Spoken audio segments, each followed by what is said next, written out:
하나님 아버지 감사합니다.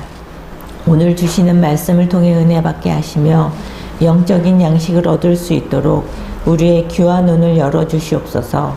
예수 그리스도 이름으로 기도드립니다. 아멘. 아멘. 로마서 본론 중반부인 9장에서 11장은 이신칭의 진리가 계시된 시점에서 이스라엘 역사를 재조명하는 형식을 빌어 이신칭의 원리에 의해 구속사가 전개되어 가는 과정을 나타내고 있습니다. 그리고 그 가운데 10장은 유대인들이 자기 민족만이 하나님의 선민이라는 민족주의적 배타성 가운데 율법의 본질에 대한 바른 이해 없이 율법의 행위로 스스로 의를 세워 구원에 이르고자 함으로써 하나님께서 제시하신 죄인이 의롭게 되는 새로운 길, 곧 그리스도의 복음을 거절하고 배척한 결과 하나님께로부터 버림받는 불행한 처지에 이르게 된 사실에 대하여 이야기하고 있습니다. 1절부터 10절은 율법의 행위로 의롭게 되려 한 이스라엘의 종교적 열심이 사실은 참 지식을 쫓는 것이 아님을 논증하고 있습니다. 본문을 좀 더 구체적으로 보면 먼저 바울은 이스라엘의 구원에 대한 자신의 강한 열망을 피력하였습니다. 그리고 이스라엘 백성들이 하나님께 대한 열심은 있으나 그것은 올바른 지식을 쫓는 것이 아님을 지적하고 있습니다. 올바른 지식이란 즉 예수 그리스도를 통한 구원을 말합니다. 그들은 율법의 본질에 대한 이해 없이 형식적 율법 준수로 스스로 의를 세워 구원을 얻고자 하였던 것입니다. 더 나아가 그들은 하나님이 명하신 규례들 외에 자신들이 임의로 만든 세세한 규범들을 만들어 사람들에게 무거운 명예로 지우는 실수를 범하기도 하였습니다. 즉 그들의 열심은 하나님의 지식을 쫓는 열심이 아니라 왜곡된 열심이었습니다. 즉 이스라엘이 하나님의 의를 모르고서 도리어 스스로 의를 세우려 하다가 하나님께 복종치 않는 결과에 이르렀음과 그들이 배척한 그리스도께서 사실은 모든 믿는 자에게 의가 되시기 위해 율법을 성취하시고 종결 지으신 분임을 지적하고 있습니다. 나아가 바울은 율법의 의와 믿음의 의를 대조시키며 본질상 부패한 인간은 율법의 행위로는 도저히 의에 이를 수 없으나 누구든지 예수를 구원의 주로 시인하며 마음으로 믿기만 하면 구원에 이를 수 있다고 강조하고 있습니다. 믿음으로 말미암아 구원을 얻는 이신칭의 진리를 재차 강조하고 있습니다. 이것은 물론 이스라엘로 하여금 율법의 행위로 구원을 얻으려는 그릇된 지식에서 벗어나 믿음으로 구원 얻는 이신칭의 원리, 즉 복음을 진리로 수용하도록 촉구하는 의미가 있습니다. 4절 말씀을 살펴보면 그리스도는 모든 믿는 자에게 의를 이루기 위하여 율법의 마침이 되시니라고 말하고 있습니다. 유대인들이 율법을 통한 의를 추구한 것이 곧 자기 의를 세우기 위해 힘쓴 것이 무엇인지 결과적으로 하나님의 의를 거부한 것이 된 이유를 보여주고 있습니다. 바울은 그 이유로 그리스도께서 모든 믿는 자에게 의가 되시기 위해 율법을 성취하시고 종결 지으셨다는 사실을 들고 있습니다. 마침이 되시니라로 번역된 헬라어 델로스는 율법의 목표 혹은 율법의 완성은 그리스도이시라는 위대한 사상을 선포하고 있는 것입니다. 스스로 힘으로는 율법의 요구를 충족할 수 없는 인간에게 믿음을 통한 의의 길을 열어주시기 위해 그리스도는 율법이 궁극적으로 요구하는 바를 모두 성취하심으로 율법의 완성이 되셨습니다. 그러므로 이제 유대인이나 이방인 상관없이 예수를 주로 믿으면 모두 구원을 얻게 된 것입니다. 그러나 이러한 그리스도께 나아오기를 거부하고 율법의 의만을 힘써 추구함으로써 이스라엘은 스스로 실패를 자초하고 만 것입니다. 한편 본문은 그리스도께서 오셔서 율법을 완성으로 이제 율법의 역할은 끝났다는 의미도 내포합니다. 이것은 인류가 절망이라는 암울하고 긴 터널에서 벗어나게 되었다는 선포이기도 합니다. 율법의 외적 노력을 요구하는 대신 이제 내적 믿음이 의롭다함을 받는 유일한 조건이 된다는 점에서 율법의 역할은 끝났다고 보는 것입니다. 그러나 이것은 율법이 잘못되었다거나 율법을 의도적으로 무시해도 된다는 의미는 아닙니다.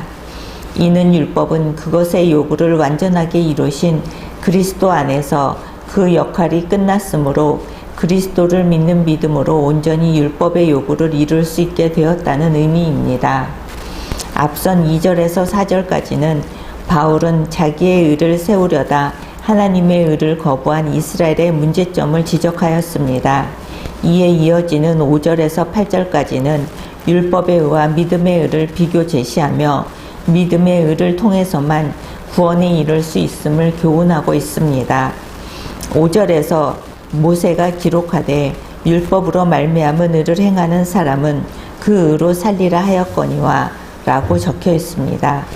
그러나 문제는 아무도 율법과 계명을 철저히 지키지 못한다는 것입니다. 그리고 연이어 6절에 믿음으로 말미암은 의와 대조시키고 있습니다. 6절은 7절과 더불어 대꾸를 이루고 있습니다. 6절과 7절은 서로 대꾸 형식으로 쓰여졌는데 6절에서 내 마음에 누가 하늘에 올라가겠느냐 하지 말라 하니 올라가겠느냐 함은 그리스도를 모셔내리려는 것이요. 7절 혹은 누가 무저갱에 내려가겠느냐 하지 말라 하니 내려가겠느냐 함은 그리스도를 죽은 자 가운데서 모셔 올리려는 것이라. 이 뜻은 무엇을 말하는 것일까요? 이러한 거듭되는 진술은 그리스도인이 얻은 구원은 스스로의 온갖 노력으로 성취되는 것이 아니라 하나님이 보내신 선물을 믿음으로 받아들여 누구나 쉽게 얻을 수 있는 것이란 사실을 강조합니다.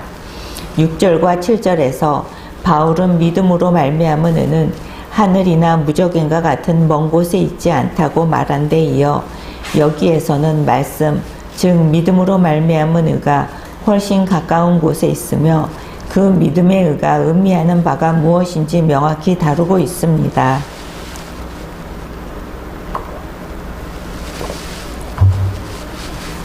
믿음으로 말미암은 의가 말씀으로 대체되어 나옵니다. 이는 곧 신약시대에 사도들이 전파하던 복음, 즉 믿음으로 말미암아 의에 이른다는 구원의 말씀을 가리키므로 여기서 말씀이란 단어가 등장하여도 전혀 이상하지 않습니다. 바울은 이 말씀을 바로 내 입에 있고 내 마음에 있다고 합니다.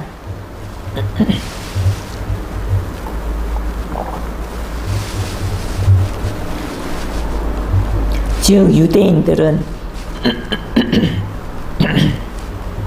말씀을 자신의 입과 마음에 가지고 있음을 바울은 지적하고 있는 것입니다. 이것은 유대인들의 특권인 것입니다. 그러나 유대인들은 그 특권을 가지고 의를 이룬 것이 아니라 도리어 자신의 의를 내세워 복음에서 멀어지게 되었습니다. 9절과 10절은 믿음의 의, 곧 구원을 얻을 수 있는 조건을 거듭 제시하고 있습니다. 그것은 바로 입술의 고백과 마음의 믿음입니다.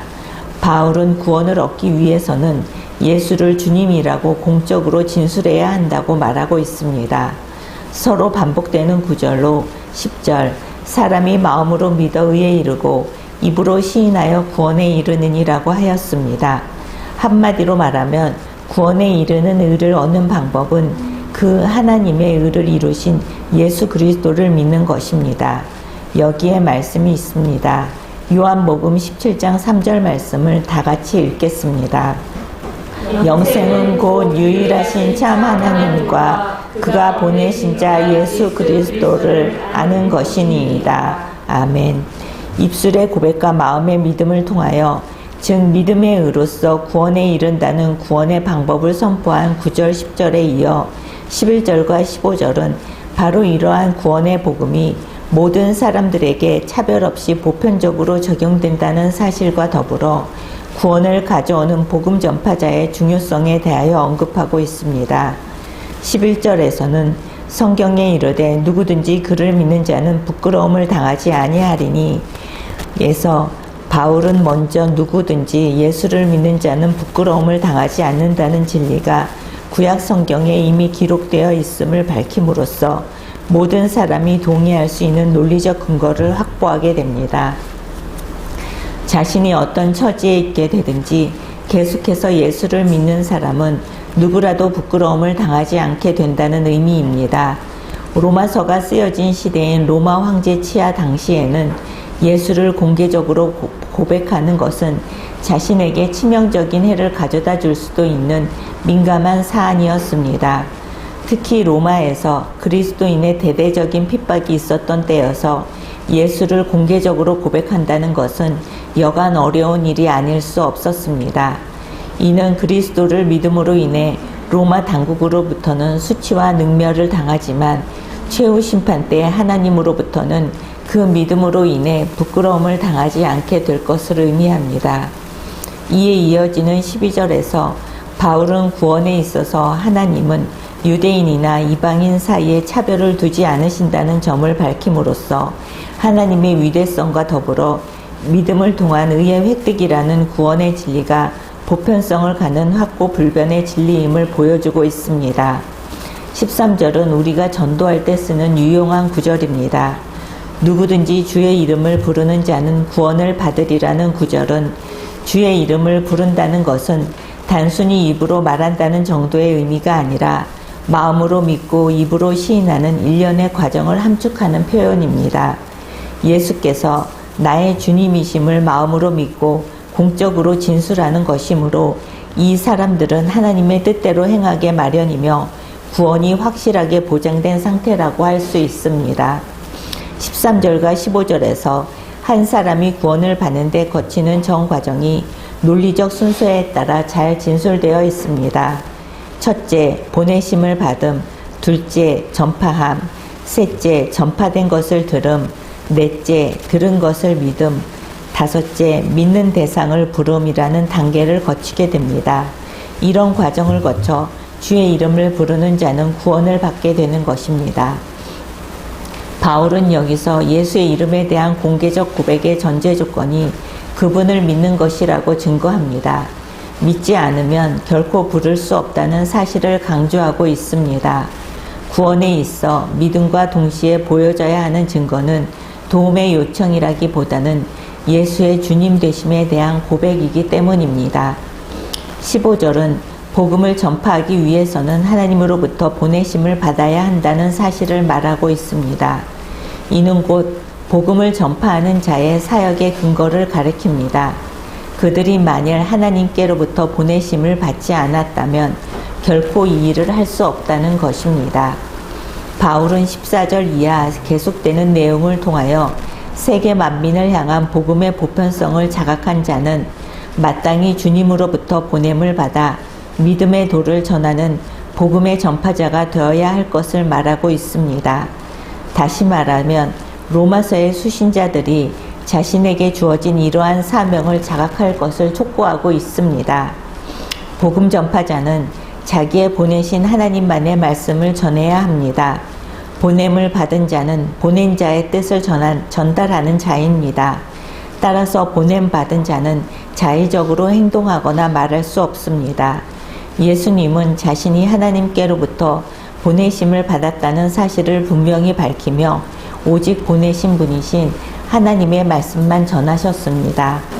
여기에 말씀이 있습니다. 요한복음 3장 34절 말씀입니다. 다 같이 읽겠습니다. 하나님이 보내신 이는 하나님의 말씀을 하나니 이는 하나님이 성령을 한량없이 주심이니라. 아멘. 이렇듯 예수님처럼 하나님께서 주시는 말씀만 전하고 우리의 말을 할 때는 하나님께서 말씀하시듯 해야 하며 하나님의 말씀을 가감없이 그대로 전해야 합니다. 16절에서 21절까지의 내용은 다음과 같습니다. 유대인들의 배타적 선민의식 가운데 율법의 본질에 대한 바른 이해 없이 오직 율법의 행위로 스스로 의를 세워 구원에 이루고자 함으로써 하나님께서 제시하신 죄인이 의롭게 되는 새로운 길, 곧 예수 그리스도의 복음을 배척한 결과 하나님께 버림받는 불행한 처지에 이르게 된 사실을 이야기하고 있습니다. 주여, 우리의 전하는 바를 누가 믿었나이까? 라며 탄식한 이사야의 절규대로 이스라엘 다수가 복음에 순종하지 않았음을 지적하고 있습니다. 믿음은 들음에서 곧 그리스도의 말씀을 듣는 것에서 나는 것임을 분명히 밝히고 있습니다. 그러면 이스라엘 백성들이 듣지 못하여 믿지 않는 것이냐는 질문을 제기하며 그들이 분명히 들었다고 단언합니다. 시편 19편 4절 말씀대로 그의 소리가 온 땅에 통하고 그의 말씀이 세상 끝까지 이르도다. 하나님이 해를 위하여 하늘의 장막을 베푸셨도다. 라는 구절의 말씀을 인용하며 복음이 이미 온 땅에 전파되었음을 말해주고 있습니다. 그러면 이스라엘이 들었지만 이해를 하지 못한 것이냐는 질문을 제기하며 결코 그렇지 않음을 밝히기 위하여 이미 구약의 모세와 이사야의 기록에도 하나님의 구원의 복음이 이방인에게도 전파되고 이해될 것이 기록되었음을 제시합니다. 이사야 기록을 인용해 하나님께서 순종치 않은 이스라엘의 회심을 위해 오래도록 인내하며 기다리셨음을 지적하고 있습니다. 10장 전체를 살펴보면 참 지식을 쫓지 않는 이스라엘의 열심과 하나님의 의에 대한 거부, 구원의 복음의 보편성 및 복음 전파자의 중요성, 예수 그리스도의 복음에 대한 이스라엘의 불순종 등으로 요약될 수 있습니다. 이스라엘 백성은 자신들의 완고함 때문에 복음이 편만하게 전파되었음에도 믿지 않았고 하나님이 그들을 구원하고자 하셨음에도 순종하지 않았습니다. 구원은 이제 이방인에게로 옮겨갔습니다. 유대인보다 훨씬 늦게 복음을 들은 이방인이 먼저 복음을 인정하였으며 하나님을 믿게 되었습니다. 우리도 모든 면에서 다시 한번 되짚어 봐야 합니다. 과연 나는 그리스도의 복음의 길을 제대로 순종하고 있는지, 바르게 전하고 있는지 살펴봐야 합니다. 유대인처럼 완고한 마음으로 복음을 배척하고 있지는 않은지 살펴보아야 합니다. 하나님이 종일 손을 벌려 기다리고 계십니다. 우리도 하나님께 속한 사람이 되어 이웃에게 복음을 전하고 내가 먼저 복음에 바로 서 있는 성도들이 되시길 그리스도이신 예수님의 이름으로 축원합니다. 아멘.